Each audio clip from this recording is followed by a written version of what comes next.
গোপন সংবাদের ভিত্তিতে জানা যায়, সুন্দরবনের কুখ্যাত ডাকাত ছোট সুমন বাহিনীর সদস্যরা বাগেরহাটের মোংলা থানাধীন সীমান্ত খাল সংলগ্ন এলাকায় অবস্থান করছে।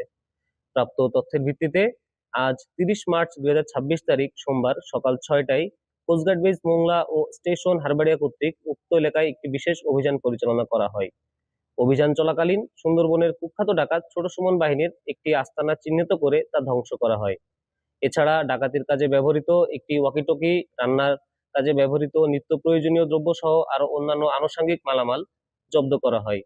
এ সময় কোস্টগার্ডের উপস্থিতি টের পেয়ে ডাকাত ছোট সুমন বাহিনীর সদস্যরা সুন্দরবনের গহীনে পালিয়ে যাওয়ায় কাউকে আটক করা সম্ভব হয়নি।